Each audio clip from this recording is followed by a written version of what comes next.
How are you all? Hope you all are doing very good. So today, students, we have to start our fifth chapter of class fifth, which is about Microsoft Excel. Okay, so आज हम discuss करेंगे Microsoft Excel के बारे में, जिसको हम एक powerful spreadsheet programme consider करते हैं. Okay, see. So Microsoft Excel is a powerful spreadsheet program that allows you to organize data and complete calculations in rows and columns. These rows and columns are collectively called worksheet. A spreadsheet file is called a workbook, which is like a notebook having many individual worksheets.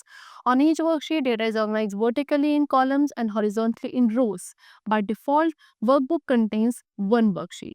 So Microsoft Excel क्या है? एक powerful spreadsheet programme है जिसके through हम अपने data को क्या organise कर सकते हैं और अपनी कैलकुलेशंस को रोज एंड कॉलम में कंप्लीट कर सकते हैं. ये रोज एंड कॉलम्स कलेक्टिवली क्या कहे जाते हैं? वर्कशीट्स कहे जाते हैं. एक स्प्रेडशीट फाइल को हम वर्कबुक कहते हैं, जो कि एक नोटबुक की तरह होती है, जिसके अंदर क्या काफ़ी सारे इंडिविजुअल वर्कशीट्स होती हैं. हर एक वर्कशीट में डेटा क्या है? वर्टिकली ऑर्गेनाइज होता है, जिन्हें हम कॉलम्स कहते हैं, एंड ऑरिजोंटली जो ऑर्गेनाइज होगा उसे हम रोज कहेंगे. एंड बाय डिफॉल्ट वर्कबुक के अंदर एक वर्कशीट होती है. सो हर एक वर्कशीट जो एक्सेल की होगी, इस पर टिपिकली 16,384 कॉलम्स होते हैं एंड 1,48,576 रोज होती हैं. ठीक है. Intersection of a column and a row, एक कॉलम एंड रो के इंटरसेक्शन को सेल कहा जाता है. सेल क्या है? एक वर्कशीट की बेसिक यूनिट है जिसमें हम अपने डेटा को एंटर करते हैं. सेल में कंटेन 3 टाइप्स ऑफ डेटा. एक सेल के अंदर 3 टाइप्स का डेटा हो सकता है, या तो लेबल्स जिसको टेक्स्ट कहा जाता है, values which are in numbers, and third is formulas. So uses of MS Excel. So सबसे पहले एमएस एक्सेल के यूजेस के बारे में पढ़ते हैं. सबसे पहले ऑर्गेनाइज डेटा. एमएस एक्सेल का यूज क्यों किया जाता है? डेटा को ऑर्गेनाइज करने के लिए. यानी कि Microsoft Excel is use for organizing data. The rows and column format of an Excel spreadsheet is perfect for entering many types of data you need to track. जो ये हमारा MS Excel spreadsheet है, उसमें जो rows and column का format है वो perfect है, जिसमें आप बहुत सारे डेटा को easily एंटर कर सकते हैं. Okay. And after entering the data को एंटर करने के बाद हम उसमें वेरियस sorting operations अप्लाई कर सकते हैं to control how the data is listed. Second use is manipulating numbers. Microsoft Excel को जो बेस्ट जाना जाता है वो न्यूमेरिक डेटा को मैनिपुलेट करने के लिए जाना जाता है. एक्सेल का यूज़ किया जाता है किसी भी काइंड की मैथमेटिकल कैलकुलेशंस को परफॉर्म करने के लिए, like quickly telling your marks in exams. हम अपने जो एग्जाम्स में मार्क्स है उसको टेली करने के लिए इसका यूज़ किया जाता है. टोटल मार्क्स का एवरेज कैलकुलेट करने के लिए, and many more mathematical calculations. Next है शेयर डाटा. ओके. एक्सेल क्या करता है? आपके डेटा को दूसरे यूजर्स के साथ शेयर करने के लिए भी अलाउ करता है. हम डेटा को इंपोर्ट कर सकते हैं बाकी कुछ सोर्सेज से, एंड डेटा को एक्सपोर्ट किया जा सकता है कुछ दूसरे फाइल फॉर्मेट्स में. डेटा को दूसरों के साथ शेयर करने के लिए आप डेटा को एज अ पीडीएफ या एचटीएमएल फाइल में भी सेव कर सकते हैं. Store data as workbook. Data को एज अ वर्कबुक स्टोर किया जाता है. सो एक्सेल में डेटा को हम स्टोर करते हैं which you enter in a file called workbook. Excel में डेटा को स्टोर किया जाता है, जिसको हम जब फाइल के अंदर एंटर करते हैं उसको वर्कबुक कहते हैं. सो एक्सेल 2016 वर्कबुक जो है वो स्टोर हो जाती है किस एक्सटेंशन के साथ? बाय डिफॉल्ट .xlsx के साथ. एंड हर एक वर्कबुक के अंदर हम न्यूमरस इंडिविजुअल वर्कशीट्स को क्या करते हैं? स्टोर करते हैं अपने डेटा को होल्ड करने के लिए. So these were the uses of MS Excel. Now starting Excel 2016, इसे कैसे स्टार्ट किया जाएगा? सबसे पहले we have to click on the start icon. Okay, ये start menu आपका अपीयर होगा. फिर जितने भी इंस्टॉल्ड ऐप्स हैं वो आपके स्टार्ट मेन्यू के लेफ्ट हैंड साइड पे पूरी लिस्ट आपको दिखेगी. आपको स्क्रॉल डाउन करना है लिस्ट में, एंड MS Excel 2016 पे क्लिक करना है. एक्सेल ओपन हो जाएगा एंड उसके स्टार्टअप स्क्रीन आपको दिखेगी. फिर आपको ब्लैंक वर्कबुक पे क्लिक करना है. एक एम्प्टी वर्कबुक दिखेगा जिसका टाइटल होगा बुक 1. ओके, चलो. Now the Excel window components. अब एक्सेल विंडो के क्या क्या कंपोनेंट्स हैं? सो एक्सेल प्रोग्राम क्या करता है? बहुत सारे कंपोनेंट्स आपको डिस्प्ले करता है जिसका आप यूज़ करते हो अपनी वर्कबुक को क्रिएट करने के लिए और उस पर वर्क करने के लिए. ये आपके MS Excel 2016 की फर्स्ट विंडो स्क्रीन होती है जिसके बहुत सारे टूल्स हैं, such as quick access tool bar, file tab, name box, active cell, title bar, ribbon, formula bar. These are columns, these are rows. Worksheet window, sheet tab, status bar, view button, zoom control, scroll bar. So ये different components हैं जो Excel 2016 window के होते हैं। So we have to discuss all of them one by one. Number one is title bar. Title bar क्या दिखाएगा? जो भी ओपन्ड वर्कबुक फाइल है उसके नेम को डिस्प्ले किया जाता है टाइटल बार में। फिर है फाइल टैब। जैसे हम फाइल टैब पर क्लिक करते हैं एक बैकस्टेज व्यू अपीयर होता है जो कि एक मेन्यू रिजेंबल करता है। फिर बैकस्टेज व्यू में आपको क्या मिलेगी? एक लिस्ट ऑफ कमांड मिलती है जैसे कि सेव, ओपन, एक्सेट्रा। नेक्स्ट है टैब। हर एक टैब के अंदर क्या होता है? सेट ऑफ टूल्स होते हैं जो कि ओवरऑल टास्क से रिलेटेड होते हैं जिसे हम परफॉर्म करने वाले हैं specific document. Next is ribbon. Ribbon के अंदर क्या होता है? ग्रुप्स होता है रिलेटेड कमांड्स के। टैब्स में हर एक टैब में शॉर्टकट बटन्स होते हैं कुछ कॉमन टास्क के लिए। Next is formula bar. इसका यूज किया जाता है फॉर्मूलाज को एंटर एंड एडिट करने के लिए, कैलकुलेशंस को वर्कशीट डेटा पे परफॉर्म करने के लिए। Next is row and column heading. Okay, worksheet क्या है? वर्कशीट को ऑर्गेनाइज किया जाता है एक रेक्टेंगुलर ग्रिड के अंदर जिसमें आपकी कॉलम्स होती हैं जो कि वर्टिकल होंगे, ओके, एंड रोज आपकी हॉरिजॉन्टल होंगी। A column letter above the grid. एक कॉलम जो ग्रिड के ऊपर होता है उसको हम कॉलम हेडिंग कहते हैं जिसका काम क्या है? हर एक कॉलम को आइडेंटिफाई करना। And a row number on the left side of the grid. एक ऐसा रो नंबर जो किसी ग्रिड के लेफ्ट साइड पे होता है उसको हम रो हेडिंग कहते हैं जिसमें हर एक रो का आइडेंटिफिकेशन होता है। सो एक्सेल की हर एक वर्कशीट जो है उसमें टिपिकली 116,384 कॉलम्स एंड 1,48,576 रोज होती है। ओके, चलो नेक्स्ट इज सेल।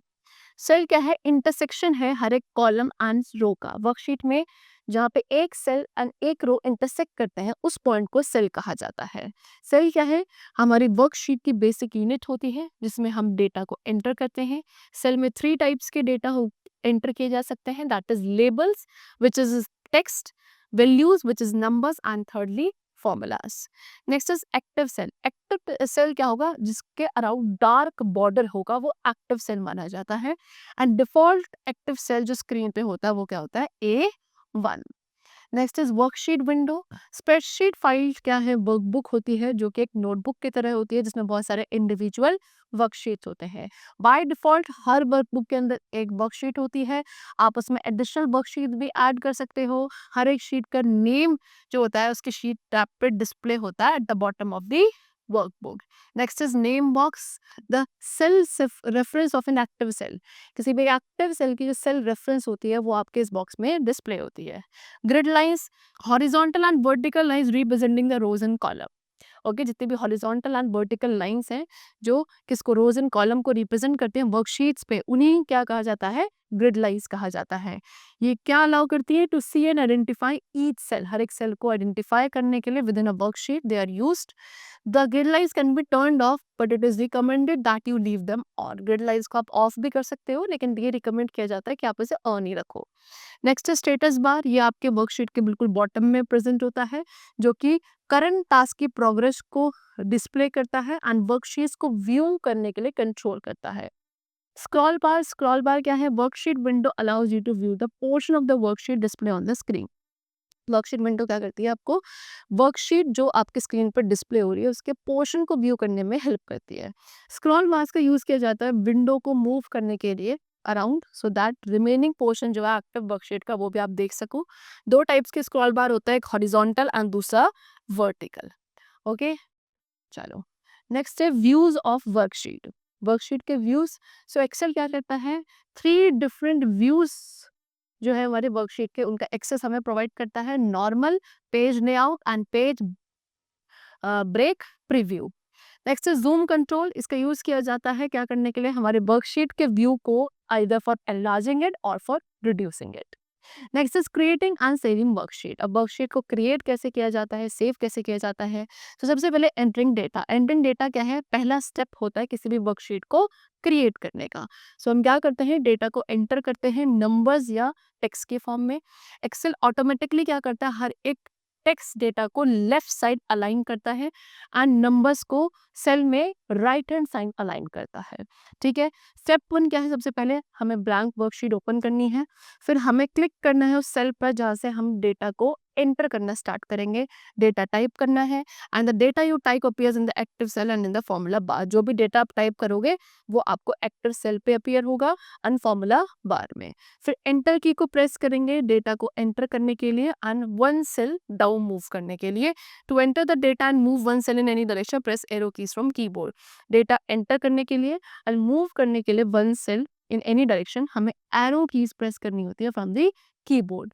फिर स्टेप 2 to 4 रिपीट करना है जब तक हम सारा डेटा अपने वर्कबुक के अंदर एंटर नहीं कर देते। नाउ टाइप ऑफ डेटा, कितने टाइप्स का डेटा होता है? सो हम numbers, date, time, formulas, text, ये सभी टाइप्स का डेटा सेल के अंदर एंटर कर सकते हैं। जैसे कि सबसे पहले नंबर्स। नंबर्स क्या है? The values which consist of numerous. वो वैल्यूज जिनमें नंबर्स होंगे that is 0 to 9। The symbols होंगे सच एज प्लस, माइनस या डेसिमल पॉइंट, ये सब आपका क्या कहलाएगा? नंबर्स कहलाएंगे। आप इन कैरेक्टर्स का यूज कर सकते हो जैसे कि डॉलर, परसेंटेज, कॉमा, इनका भी यूज इसमें किया जा सकता है। All numbers entries are right align in a cell by default. Cell में जितने भी नंबर एंट्रीज होती हैं वो by default right hand side क्या होती हैं? अलाइंड होती हैं। ठीक है, चलो next is date and time. So we can enter date and time values in a cell in a worksheet. आप वर्कशीट के अंदर एक सेल के अंदर डेट एंड टाइम को भी एंटर कर सकते हो। द वे अ डेट और time is displayed depends on the format applied to the cell. आपके सेल में आपने किस तरीके का फॉर्मेट अप्लाई किया उसी पर डिपेंडेंट होगा कि आपका डेट और टाइम किस तरीके से डिस्प्ले होगा। Next is formula. फॉर्मूला क्या? एक एक्सप्रेशन है जिसमें values, operators and cell addresses involve होते हैं। इसका यूज किया जाता है कैलकुलेशंस को परफॉर्म करने के लिए इन द वर्कशीट। सभी फॉर्मूलाज क्या होते हैं? इक्वल टू के साइन के साथ बिगिन होते हैं। Next is text. टेक्स्ट क्या है? कॉम्बिनेशन है बहुत सारे लेटर्स एंड सिंबल्स का। सभी टेक्स्ट एंट्रीज क्या होती हैं? सेल में by default left hand side align होती हैं। ठीक है, नाउ नेविगेटिंग अ वर्कशीट। एक वर्कशीट को कैसे नेविगेट किया जाता है? To change the active cell in a worksheet we can either use the keyboard or the mouse pointer. So worksheet के अंदर एक्टिव सेल को चेंज करने के लिए आप या तो कीबोर्ड का यूज कर सकते हैं या माउस पॉइंटर का यूज कर सकते हैं। जब हम माउस के साथ वर्क करते हैं तो सिर्फ हमें उस सेल पे क्लिक करना है जिसको हमें एक्टिव करना है। Okay, and given below are the keys and their functions to change the active cell in a worksheet. यहाँ पे आपको क्या दे रखी है? वो कीज दे रखी है। अगर आप कीबोर्ड का यूज कर रहे हो सो इन कीज को यूज कर सकते हैं और इन कीज का यूज करके क्या फंक्शन है, क्या चेंज आएगा एक्टिव सेल के अंदर वो आपको यहाँ पे गिवन है। जैसे कि एरो कीज। एरो कीज का यूज किया जाएगा क्या करने के लिए? सेल पॉइंटर को अप, डाउन, लेफ्ट या right of the current cell में मूव करने के लिए। टैब की का यूज किया जाएगा सेल पॉइंटर को कहाँ? To next cell. कहाँ मूव करने के लिए? रो में जो नेक्स्ट सेल है वहां मूव करने के लिए।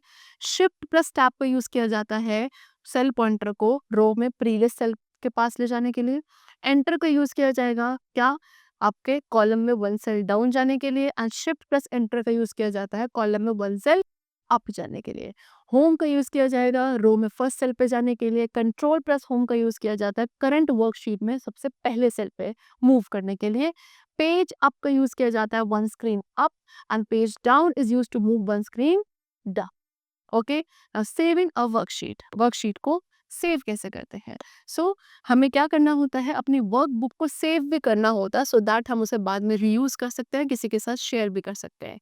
Save file can be open and use on another computer also. अगर आपकी फाइल सेव्ड है सो आप उसको रीओपन भी कर सकते हैं या किसी दूसरे कंप्यूटर सिस्टम पे भी उसको ओपन किया जा सकता है। सो बाय डिफॉल्ट एक्सेल वर्कबुक जो सेव होती है किस फाइल से होती है? Dot x L S x file से, एक्सटेंशन से सेव होती है। What are the steps? Click on File tab, Backstage View appear। सबसे पहले File tab पे क्लिक करेंगे, Backstage View appear होगा। फिर Save as ऑप्शन पे हमें क्लिक करना है या फिर डायरेक्टली हम Control plus S shortcut key press कर सकते हैं from the keyboard. So locations where you can save file appear. So वो सारी लोकेशंस आपको दिखेंगी जहाँ पे आपकी सेव फाइल अपीयर होने वाली है। Once you select a location, folders available at that location appear on the right hand side of the screen. जैसे ही आप अपनी डिजायर्ड लोकेशन को सेलेक्ट करोगे तो जितने भी फोल्डर्स उस लोकेशन पे हैं वो आपके स्क्रीन के राइट हैंड साइड पे सारे अपीयर होने लगेंगे। ठीक है, फिर कहाँ क्लिक करना है हमें? ब्राउज़र पे क्लिक करना है, save as dialog box appear होगा, फिर we have to click on these areas to navigate to the folder in which you want to save the file. फिर हम इस एरिया पे क्लिक करेंगे उस फ़ोल्डर को नेविगेट करने के लिए, सो दैट हम उस लोकेशन को फाइंड आउट कर सकें जहाँ पे हमें अपनी फाइल को सेव करना है। Then we have to type a name for the file, उस फाइल के लिए नेम को टाइप करेंगे, सेव पर क्लिक करेंगे, एक्सेल क्या कर देगा, उस फाइल को सेव कर देगा और जो न्यू फाइल नेम आपने टाइप किया था वो उस टाइटल बार पे अपीयर होगा। Okay, next is working with worksheet. अब वर्कशीट पे वर्क कैसे किया जाता है? सो एक्सेल वर्कबुक के अंदर शीट होती है जिसे आप वर्कशीट कहते हो। बाय डिफॉल्ट एक्सेल 2016 वर्कबुक में वर्कशीट एक होती है एंड आप एडिशनल वर्कशीट्स भी इसमें ऐड कर सकते हो। हर एक शीट का एक नेम होता है जो उसके शीट टैब पर डिस्प्ले होता है and that is eight the bottom of the workbook. So adding a worksheet. So worksheets I told you we can also add them. How? A worksheet is quite large. एक worksheet काफी large होती है. Scrolling to the end of a large worksheet using only tab and arrow keys is quite time consuming. So आप क्या कर रहे हो अगर आप पूरी worksheet में scroll कर रहे हो उस पे बिल्कुल नीचे जाने के लिए क्या tab and arrow keys का यूज करके, तो वो काफी टाइम कंज्यूमिंग प्रोसेस है. सो बेटर ऑप्शन क्या है? To add a new worksheet to your workbook. क्या करना? अपनी वर्कबुक के अंदर एक न्यू वर्कशीट ऐड करना. So how are we going to do that? Click the new sheet icon. ये न्यू शीट आइकन प्रेजेंट होता है, आप इस पर क्लिक करो. एक्सेल क्या करेगा? न्यू वर्कशीट को ऐड कर देगा विद डिफॉल्ट वर्कशीट नेम जिसका नेम होगा शीट 2. सो एक्सेल न्यू वर्कशीट को इमीडिएटली क्या करता है? ऐड करता है आफ्टर द लास्ट वर्कशीट. जो राइट हैंड में लास्ट वर्कशीट होगी उसके तुरंत बाद न्यू वर्कशीट ऐड हो जाती है. Renaming a worksheet. By default worksheets का जो नेम होता है वो शीट 1 शीट 2 इस तरीके से होता है. सो आप क्या कर सकते हो? आप अपनी एक्सेल वर्कशीट को रीनेम कर सकते हो to help you identify the content. So for that double click on the tab for the worksheet you want to rename. सबसे पहले आप टैब पे, ठीक है, डबल क्लिक करेंगे जिस वर्कशीट को भी आप रीनेम करना चाहते हैं. फिर वर्कशीट का नेम क्या है? एडिटेबल बन जाएगा. आप न्यू नेम टाइप करोगे इस वर्कशीट का, फिर उसके बाद जो न्यू नेम है वर्कशीट का वही आपको वर्कशीट टैब पे अपीयर होगा. Next is deleting a worksheet. आप क्या कर सकते हो? किसी भी वर्कशीट को डिलीट भी कर सकते हो if it is no longer needed in your workbook. So always check the sheet contents before deleting to avoid loss of important data. सबसे पहली बार आप जब भी किसी शीट को डिलीट करने वाले हो उससे पहले आप उसे रीचेक जरूर कर लो. हो सकता है उसमें कुछ ऐसी इंफॉर्मेशन हो, इंपॉर्टेंट हो जो आपको बाद में रिक्वायर्ड हो. सो उसको एक बार रीचेक करने के बाद ही हमें इसे डिलीट करना चाहिए. So after you delete a worksheet it gets permanently remove from the workbook file. क्योंकि अगर आपने एक बार डिलीट कर दी किसी भी वर्कशीट को वो आपके वर्कबुक फाइल से परमानेंटली डिलीट हो जाती है. So what are the steps to delete the worksheet? Right click on the worksheet tab and click on delete. सबसे पहले वर्कशीट टैब में आपको राइट क्लिक करना है एंड देन डिलीट ऑप्शन पे क्लिक करना है. If there is no data in the worksheet Excel deletes it immediately. अगर उस वर्कशीट के अंदर कोई डेटा नहीं होगा तो एक्सेल इसको तुरंत क्या कर देगा? रिमूव कर देगा, डिलीट कर देगा. लेकिन अगर वर्कशीट के अंदर कोई डेटा होगा तो एक्सेल पहले आपको क्या करेगा? डिलीशन को कंफर्म करने के लिए बोलेगा, यानी कि आपको एक अलर्ट मैसेज प्रोवाइड करता है. So click on delete. ऐसे आएगा कि माइक्रोसॉफ्ट एक्सेल में permanent delete this sheet, do you want to continue? ठीक है. So if you want to continue then click on this delete option. Okay, so आपका जो वो बुक है, सॉरी वर्कशीट है, वो डिलीट हो जाएगी. Last is closing a workbook. अब वर्कबुक को क्लोज कैसे किया जाता है? First of all click on file tab and then click on the close option from the left pane. Left pane पे जो क्लोज ऑप्शन है आपको वहां पे क्लिक करना है. इससे आपकी करंट वर्कबुक क्लोज हो जाएगी. लेकिन एक्सेल विंडो अभी भी आपका क्या रहेगा? ओपन रहेगा. एक्सेल विंडो को क्लोज करने के लिए click on the close button. Okay, चलो. So the chapter has been completed over here. I hope it was very clear to you. Let's meet in the next class. Till then, take care and thank you everyone.